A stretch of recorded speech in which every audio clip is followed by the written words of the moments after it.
Welcome to the Quillette podcast. I'm your host, Jonathan Kay, a senior editor at Quillette. Quillette is where free thought lives. We are an independent grassroots platform for heterodox ideas and fearless commentary. If you'd like to support the podcast, you can do so by going to quillette.com and becoming a paid subscriber. This subscription will also give you access to all our articles and early access to Quillette social events. Welcome to the Quillette podcast. I'm Jonathan Kay.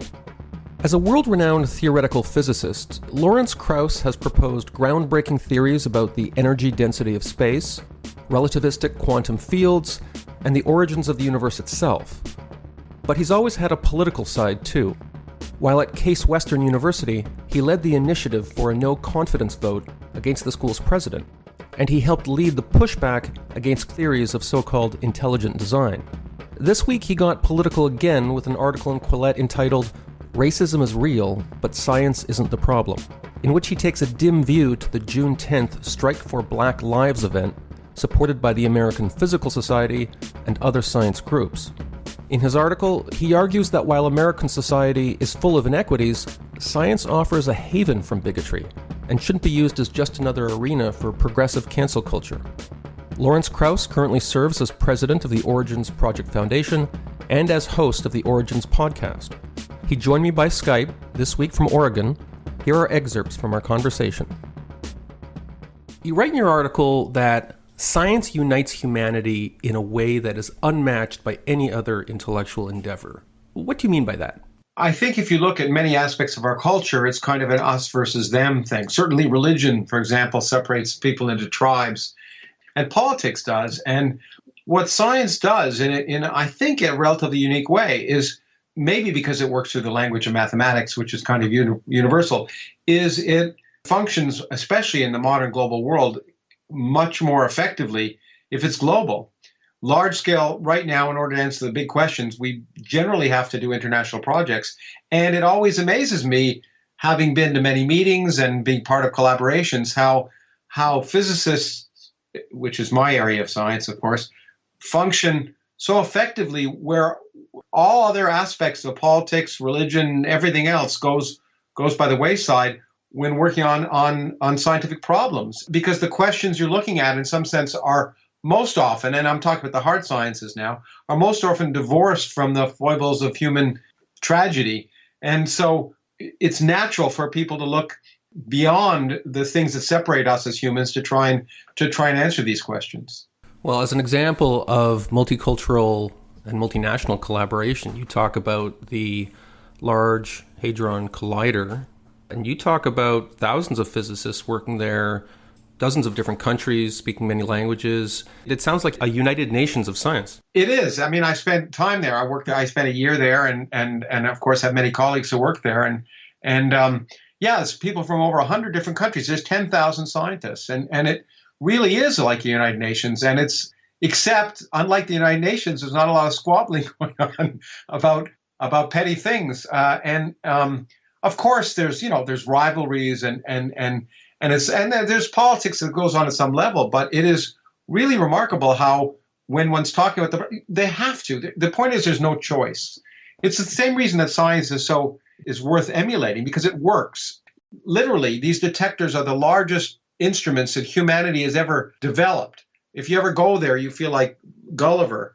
And yet they have to literally function with hundreds of millions of parts down to the level of microns or smaller, and different parts of it are built by different groups from different countries, and yet it all works. It really is remarkable. And the same is true nowadays in physics for large collaborations and gravitational waves. And while it's a fortunate part of physics, it's also perhaps an unfortunate part of physics. The idea of a single researcher working alone in his or her laboratory is increasingly rare.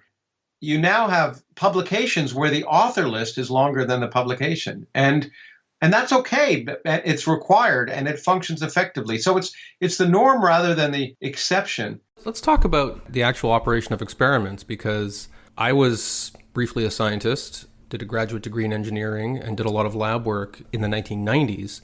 And there were certain experiments, this was in the field of pyrometallurgy, Once the experiment was going, it was going, and there had to be somebody in attendance for days or sometimes weeks collecting data. This hashtag you described, the Strike for Black Lives, that the American Physical Society embraced. I'm wondering how that interplayed with the actual work of physicists or engineers running day-to-day experiments. Were they expected to stop their experimental work and go home and reflect on Black lives? That's an interesting question. The scientific societies, which, to be fair, there's no science going on in those societies, and those closed down. Various universities ran, from my understanding, seminars, and one of the organizers was at Fermilab, which is another big national laboratory like the one in Geneva. It's outside Chicago, Batavia, Illinois.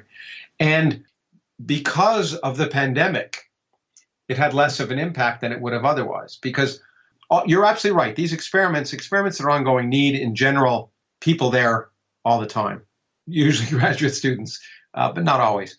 But most of these things, of course, right now, I suspect that the largest part of them are being run remotely, precisely because of the pandemic. And it wasn't one of these things, as far as I know, that where people were blackballed if they showed up, where they weren't allowed to show up. It was just recommended that, to the greatest extent possible, all functions closed down, I assume, except essential functions. And instead, there be seminars and events.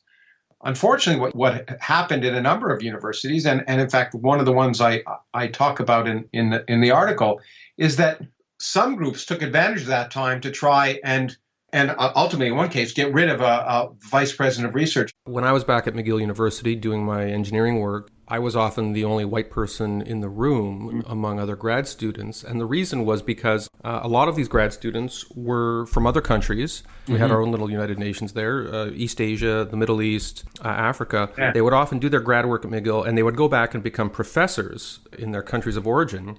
The idea that all of us would have stayed home from our experimental work so that we could reflect on this stuff, many of these people couldn't wait to go home and start jobs as professors. And I think they would roll their eyes at the idea that they have to stay home for a day and not do their work. It's a little bit condescending, no? Oh, of course it is. It's ridiculous. It would have been interesting to be a fly in the wall in one of those rooms. And you're absolutely right. Right now, still, it's true. And one of the reasons at least the United States functions so well in science is it brings the best young people from around the world to the United States. Still, it hasn't. That's changing, unfortunately, due to various policies. But those people often come and, as you say, go back to their own country. Some, of course, stay and become the leaders of science here in the United States. But people from other countries, I think, would find it very unusual to see this happen and would not understand why it's happening. And you're absolutely right. For most of the young scientists, they want to do the science. One of the central themes of the piece you wrote for Quillette, which we just posted, is that merit should be the basis for hiring people and promoting them. And you're more specific about that. You talk about how you want to get the most productive physicists. You use that term several times. This would have been, I think, a mainstream view until fairly recently, and I still think it is a mainstream view in the way many people think about the issue, but it has certainly become a stigmatized view. Do you expect to get a lot of blowback for this article? Yeah. I thought about that, and I think I retired from my academic position, and I run a foundation now, and I think if I were not retired and I was part of an academic institution right now, it'd be much harder for me to write this, which is a sad statement, because talking about these ideas in a respectful way should be something that is the basis of what academia is all about. There will be blowback. You can already see from one of the examples I give in the paper of a scientist, a Canadian scientist in this case, and as far as I know, a rather distinguished Canadian chemist, who basically said the same thing. Basically said that merit should be the chief issue and it should be independent of any other aspects of human beings. And he argued about more specifically about affirmative action at universities. And his article, as you know, was removed, and he was censured by the provost of his university. I suspect there will be blowback, but I think it's important to have this discussion. What so upsets me about this is how unscientific it is. And that's why it's ironic that it's happening in the sciences. To accept a proposition like there's systemic racism and it's getting in the way, Well, if that can be a hypothesis, but it needs to be a hypothesis that's examined and not just accepted on faith. The fact that questioning an implicit assumption is enough to get one blowback is of some concern, and I suspect that will happen, but I think it's important enough that one should talk about it anyway. Is it fair to say that the attitude among many in the sciences was that the fixation on identity politics and the taboos that were placed on discussing things like affirmative action, that there was a feeling that, well, okay, that's going on in the liberal arts, modern languages, but it's never going to come to sciences. In sciences, we have gravity, we have 2 + 2 = 4. We don't go in for that kind of thing. Yeah, I think there's no doubt that the sciences have often had an attitude towards humanities anyway, but that's maybe unfortunate. But you're absolutely right. People thought that it was more a property of fads, if you wish, in the humanities. One of the reasons being, and again, people may object to this, but I think scientists got the sense that issues of promotion and recognition were maybe less political in the sciences because hard scientists have results that are less subject to interpretation. What's important in science is what explains the way nature works, independent of, that's not to say there aren't fads in science. There certainly are. But I think the sense was that it was less of an issue because it was more objective. That, this was a fixation that was happening in the humanities. And I suspect many scientists are now surprised by this. I should say about myself, my own training this and my thoughts about this were influenced by now a friend, but a teacher, but Noam Chomsky. When I was doing my Ph.D. at MIT, I audited his course in American foreign policy. And one of the things that struck me at the time, and we've talked about many times since then, is how you might think the academic community would lead on various issues, but often they follow. They're often the first ones to buy into various things. And in the case of Vietnam, he points out that they were, in many cases, especially the academics involved in political science and things, were among the last people to recognize what he would have argued was the inappropriate nature, and he would have used stronger terms, of the Vietnam War. And so for a long time, I've kind of recognized that, this will even get more blowback. Academics are imperiled in many cases. They're subject to the administration. They're trying to preserve their own research area. They're worried about funding. They're worried about all sorts of things. And many academics go through much of their life basically trying to just protect their own ability to function. In some senses, scientists are more vulnerable because you can spend a couple of years researching Shakespeare for a couple $100,000, but to run an engineering lab costs millions or tens of millions, and even a single set of experiments can cost millions of dollars. The funding is much more important in some ways, I guess. Let's talk about one other example that isn't in my article, but there's something called the 30-meter telescope, which was being built in Hawaii, which is a landmark, one of the new large-scale telescopes that could really change our picture of the universe. And these are multi-billion-dollar projects. And Hawaii, where there's already a Canada-France-Hawaii telescope, by the way, up on the peaks in Hawaii, if you look around the world, some of the best viewing, if you're going to spend several $1 billion, this is where you want to build a telescope. And and these things, like large accelerators, these are 30-year projects. So it takes 10 or 20 years of engineering and also fundraising before the actual building happens. And the 30-meter telescope had gone through a lot of this. And now, of course, what's happened, there was a complaint among some indigenous people in Hawaii, that this was a sacred mountain that the telescopes are on, and there are too many and they're interfering with it.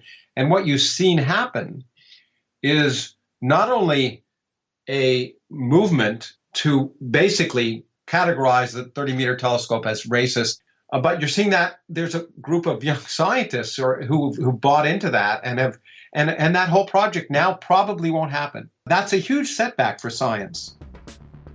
This episode of the Quillette podcast was brought to you by Gatsby, an options trading mobile platform that doesn't charge any trade commissions or per-contract fees. Listeners who regularly invest in the stock market may think that options trading has to be complicated, but Gatsby makes trading options beautifully simple. Customers can even earn rewards points with every trade and redeem them for gift cards. Are you looking to make money when the stock market dips? Do you have an increased appetite for investment risk? By investing in options, you can implement investing strategies either for or against any public company or ETF. You can gain more leverage than through direct stock investment. And there's even a social component because you can use Gatsby's network function to follow your friends to see what they're trading on. Last month on Gatsby, people traded on Tesla, Slack, Delta Airlines, Carnival Cruise, Zoom, and Spy. Like the namesake character in F. Scott Fitzgerald's famous 1925 novel, Jay Gatsby, options traders have an extraordinary gift for hope. But it's important to remember that options trading is risky by nature, and you can lose all your invested capital. Securities are offered through View Trade Securities Inc. See trygatsby.com for a full list of disclosures and the complete fee schedule. Take advantage of our special offer just for Quillette listeners and get your first 2,000 rewards points on us by going to trygatsby.com/Quillette. That's trygatsby.com/QUILLETTE. And now back to our podcast. As recently as just a few years ago, those same scientists would at least recognize that there's a debate to be had. Science versus respecting the cultural concerns, and in many cases quite legitimate cultural concerns of indigenous groups. You're right. They would have recognized that. The people who were involved in the 30-meter telescope, and I should say I'm not one of them, those issues have been, they haven't been ignored, and there's been great sensitivity there. But like many things, and this is part of the problem, is once it's labeled as being racist or being whatever, then people don't read any of the details. Suddenly it becomes a cause célèbre.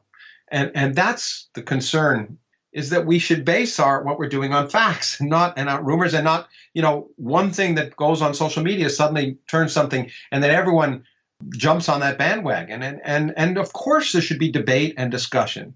But what there shouldn't be is not just cancellation, but a condemnation without any open discussion. You're not some kind of, creationist hayseed who's going off about all these scientists and their Black Lives Matter hashtags. Like, there's one story that you told in your piece about the frustrations you had when you tried to hire a very skilled and promising Black physicist from the Caribbean. And amazingly, you couldn't do it.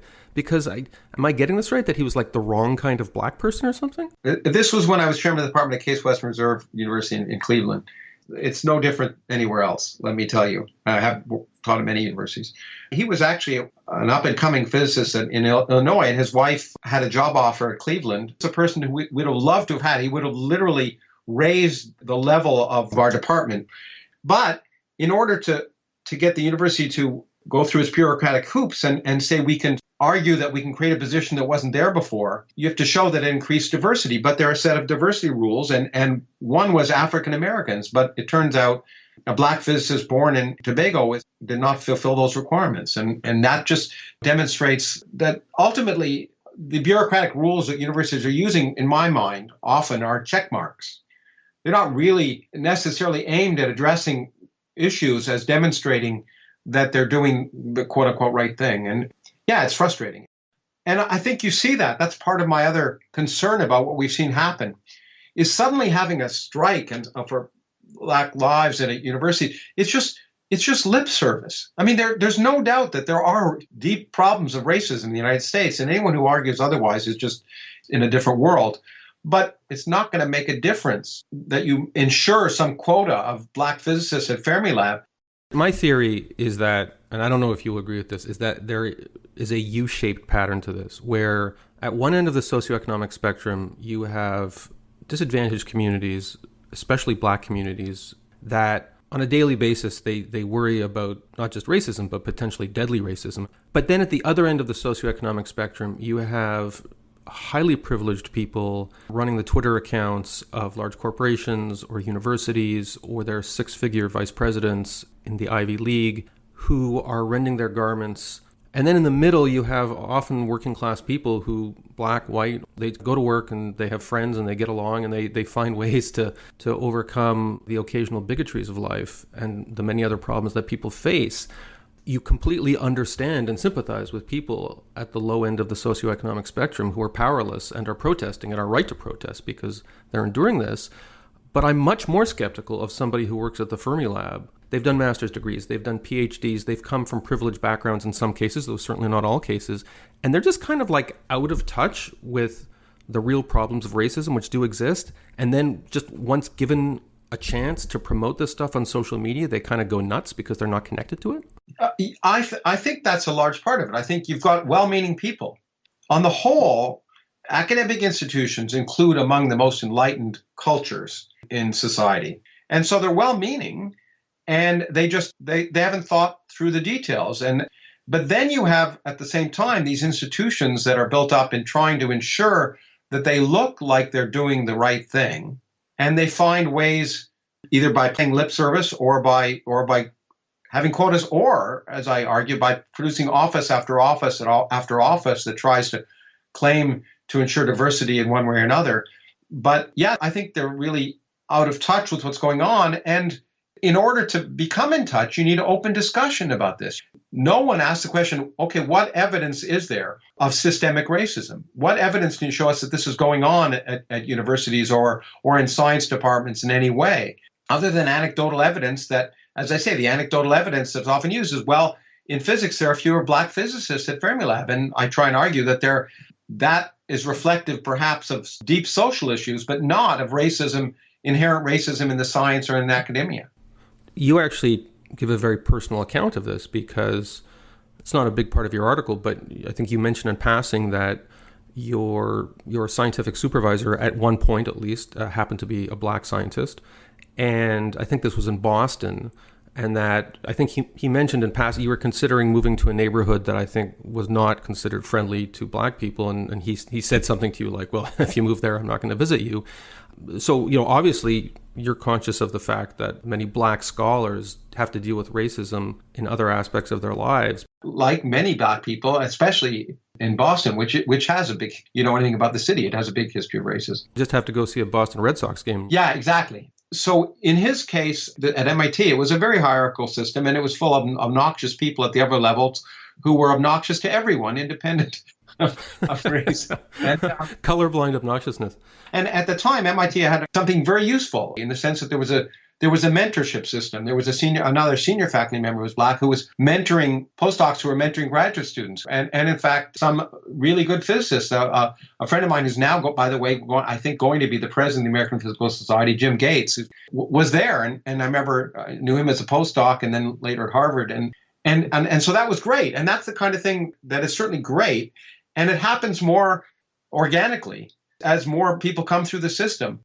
I'm fully aware that one of the problems people claim, even if it isn't explicit, is that by being the only black or sometimes the only woman or whatever, you may feel in either an undergraduate class or graduate class like you're different, and that makes it, for some people, difficult. And it's nice to have mentors who you can relate to.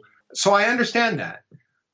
I like to think that in science, there are many other ways to relate to people, and sex and skin color are not the only things that you can use, and we should try and use all the ways we can relate, our common interests and other things.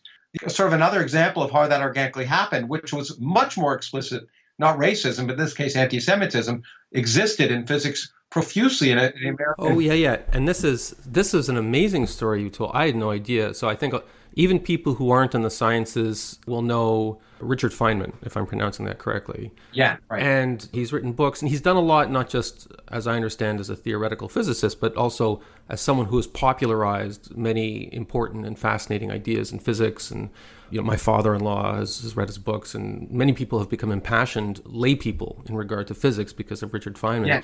But you tell an amazing story about how he almost didn't get into grad school. Yeah, and they didn't even hide what they were saying. He was the best undergraduate that had come out of MIT, as his supervisor said when they tried to write him a letter for Princeton, which is where he did go to graduate school. And Princeton basically said, hold on, isn't he Jewish? And, we don't have rules against it, but, we don't like to have too many, basically. And even in their response, the MIT people who were recommending him said, he's great and he's wonderful, but, as far as his Jewishness, you don't notice it. No, but the language is actually quite hilarious. The guy says it shows no trace of this characteristic, which is basically saying he doesn't have a big nose. Physiognomy and manner.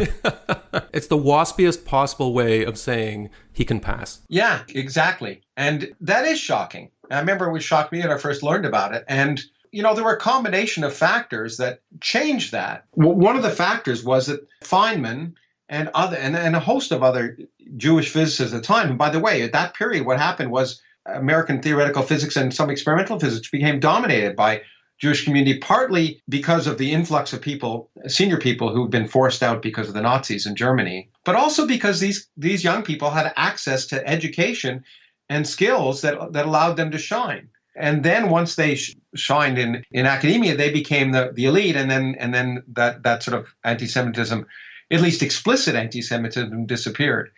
If we really want to change the system and provide equal opportunity, that opportunity doesn't rise at the postdoctoral level. That opportunity arrives when educating properly kids. And I give my experiences in Cleveland, where you just see the real problems, that the real systemic, to some extent, racism, but also poverty that gets in the way of people even thinking about becoming scientists. And if we want to change, if we want to have more Black scientists, and basically we want to have diversity, we want to have opportunity, diversity of opportunity. We want all people of talent to have the opportunity to shine. But that doesn't start at the highest levels. That has to start in the educational system where you allow all young people to shine. Well, you told a story in your piece about going to Cleveland public schools. When you were talking to them about being a scientist, they kind of had no idea, even the fact that they had to go on to get schooling beyond high school. Like it was all very abstract for them, it sounds like. They had no sense of how to get from here to there in any way. They viewed it as a different world, and a world from which, that they may never even thought about. But they didn't know what the process was. And kids would ask me, how do you become a scientist? It was heartbreaking to see, because it just was, in some sense, it was never presumed that would be something that they would be either capable of or interested in. And I found that so depressing. And these were smart. These were, we had fun. They loved the experiments we did, and given the opportunity. And the teachers, by the way, were really good too. I mean, they tried really hard, but there was a system, often not having enough facilities and the networking, and there's so many sociological aspects that got in the way. I had a similar, experience. It was heartwarming when I moved to Arizona. I had a big public event at an inner city high school in Phoenix, which 20 other high schools were shipped into, and I had 6 Nobel laureates. We had a public event, and people thought, this is going to be crazy, and it ended up the kids went crazy. We went for 2 hours. It was almost like a football game. They ate it up because this was totally new to them. And they'd never had that opportunity to even ask questions, not just about physics for those who are interested in physics or science, but literally, how did you get to be where you were, and what did you do? Because they just didn't know. I don't know in Canada if it's run this way, but it's always struck me as incredibly crazy that schools are funded by local property taxes. No, they're not. That's not the situation in Canada. We have all sorts of other issues here, but that aspect of the issue is not nearly as acute. Yeah, it automatically ensures that people from areas which are poor, inner city areas, and don't have the property tax income are almost, that's systemic. And whether you call it racism or something else, it's undoubtedly systemic, and it's a problem that needs to be resolved. Well, in engineering terms, I'd call it a runaway, unstable dynamical system, because the lack of opportunities drives the system toward further extremes. We had a great piece by Jeffrey Flyer. We ran on Quillette a year ago. Jeffrey Flyer is the former dean of Harvard Medical School, endocrinologist. He wrote a great piece for us defending New York City's elite public high schools.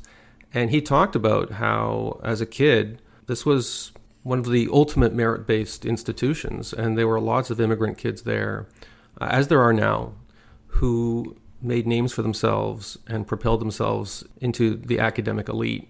But that's now under fire. In New York City, there's the political campaign, it's been underway for a few years now, to at least lessen the influence of testing and merit. Yeah. On the other hand, some of these proposals will result in admitting a more diverse group of students. Where do you stand on that?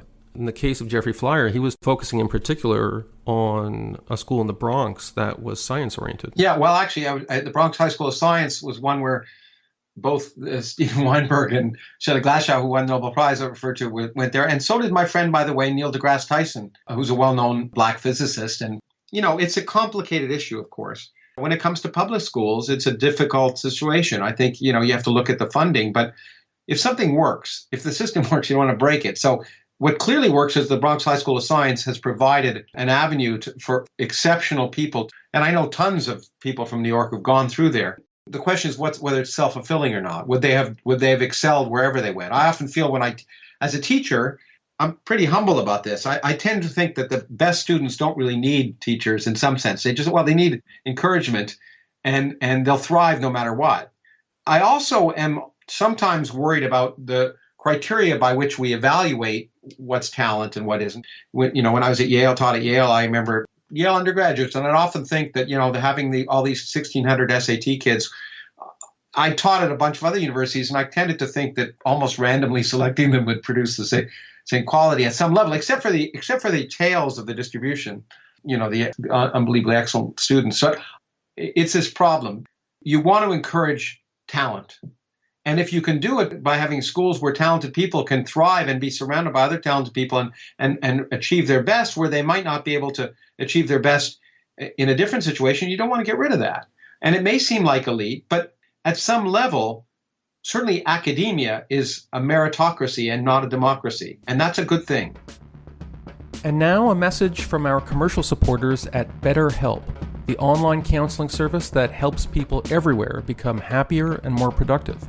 At BetterHelp.com, you'll connect with your professional licensed therapist in a safe, private, online environment according to your own schedule using secure video, phone, online chat, or text.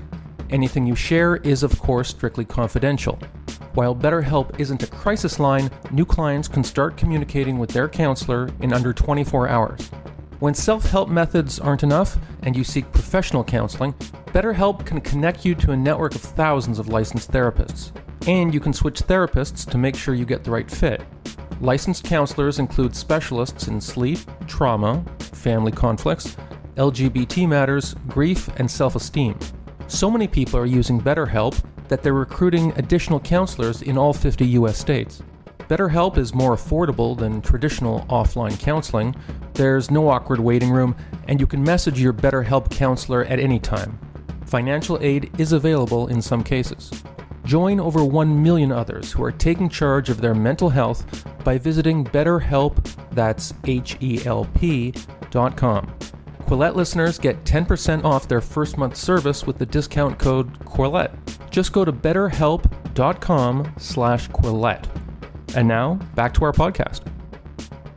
I want to talk about the inner intellectual life of a scientist in this day and age because I've been writing about COVID-19, I'm on a lot of mailing lists for Nature and Science and JAMA, many of these scientific publications. And it was definitely true that all of them had this flurry of Black Lives Matter themed email blasts. And even in some cases, they had articles that touched on this for a period of a few weeks, and now that's dying down and they're going back to bread and butter science. It feels like to be a scientist now, your day-to-day life is you're doing experiments, you're publishing work, you're judging your colleagues on the basis of merit just like you always were.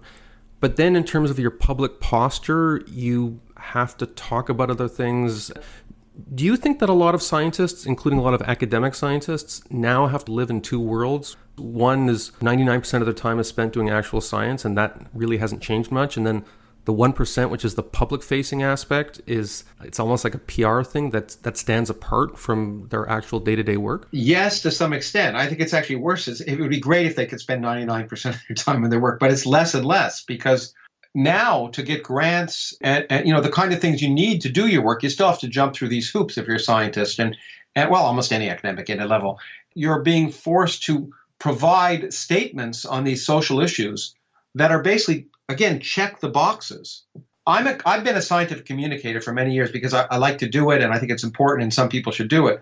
But I don't think that every scientist should be forced to do outreach. Sometimes, in fact, as I often say jokingly, the best thing we can do is keep some of my colleagues away from the public. Yet, in many grant applications now, and I've seen it at some level in the proposals you write to become an assistant professor, you have to have an outreach component of your proposal. What people do is then they pay lip service. They find the ones who do it well enough to get the job. And what they may do is come up with several inventive schemes for outreach.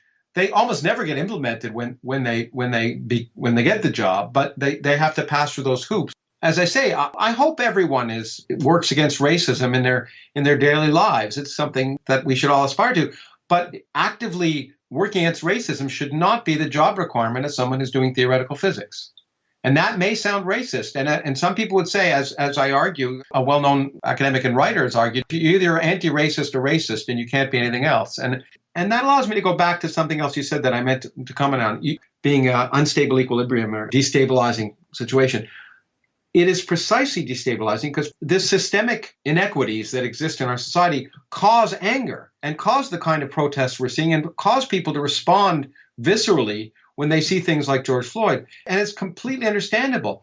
But one of the side aspects of this, which is unfortunate in almost every time there have been protests on anything, is that immediately then almost everything gets labeled as evil unless the people who are involved in it don't condemn what's going on. It was like that in the McCarthy era.